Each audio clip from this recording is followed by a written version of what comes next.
राधे राधे सखिया चैनल में आप सब भक्तों का स्वागत है। माँ भगवती से आपकी प्रार्थना करते हैं कि आप सब लोग अपने घर में सुरक्षित होंगे, सुखी होंगे। और एक बार जोर से बोलो जय माता दी। सबको शारदीय नवरात्रों की बहुत बहुत बधाई हो। पहले जब अब नवरात्रि शुरू होने के साथ साथ अब मैं जो थोड़ा सा हमारे को ज्ञान है उसके बारे में हम बताते हैं कि सबसे पहले आप अपने भगवान को निलाओ दुलाओ, पूजा चौकी जैसे भी आप करते हो, पूजा विधि विधान शुरू करने के बाद दुर्गा सरस्वती का पाठ या दुर्गा कवच का पाठ करने से पहले आप माँ भगवती से प्रार्थना करें। प्रार्थना इस प्रकार करें, हे करुणामयी जगत जननी स्नेहमयी एवं आनंद देने वाली माँ, आपकी सदा जय हो। हे जगदम्बे, पंखहीन पक्षी और भूख से विलखते बच्चे जिस प्रकार अपनी माँ की प्रतीक्षा करते हैं, उसी प्रकार मैं आपकी दया की प्रतीक्षा कर रही हूँ। हे अमृतमयी माँ, आप शीघ्रता से शीघ्र मुझे दर्शन देने की कृपा करें।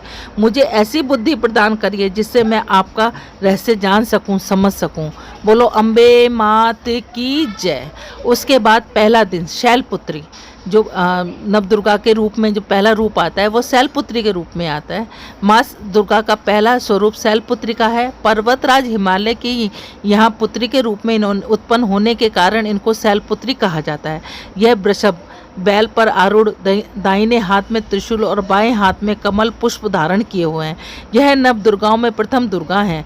नवरात्र पूजन से पहले दिन इन्हीं का पूजन होता है। प्रथम दिन की पूजा को योगीजन अपने भय को मूलाधार चक्र में स्थित करते हैं। यहीं से उनका योग साधना शुरू होती है। बोलो राधे राधे। प्रार्थना करने के बाद, नव दुर्गा की प्रार्थना करने से पहले करने के बाद हमें इसके बाद अगला सूत्र जो कवच में जो पाठ दिए गए, अगला सूत्र कीलक का पाठ करें। इसके बाद रति सूत्र का पाठ कर लेने के बाद सरस्वती का पाठ प्रारंभ करना चाहिए। सरस्वती दुर्गे सरस्वती के 13 अध्याय को हम ये 9 दिन में भी पूरा कर सकते हैं, या 13 अध्याय हम डेली भी पढ़ सकते हैं, या आप अपने टाइम के और अपने हिसाब से ही कर सकते हैं। ये नव दुर्गा में को चरित्र में जो बांटे गए हैं अध्याय में आपको बता देती हूँ कि प्रथम चरित्र में अध्याय में मधु और कैटभ नामक 2 राक्षसों के वध का वर्णन किया गया है। दूसरे चरण में इसमें अध्याय में चतुर्थ अध्याय तक महिषासुर नामक राक्षस का वध किया गया है। तीसरे चरित्र में इसमें पंचम अध्याय से 11वें अध्याय तक शुंभ निशुंभ आदि राक्षसों के वध के बारे में वर्णन किया गया है।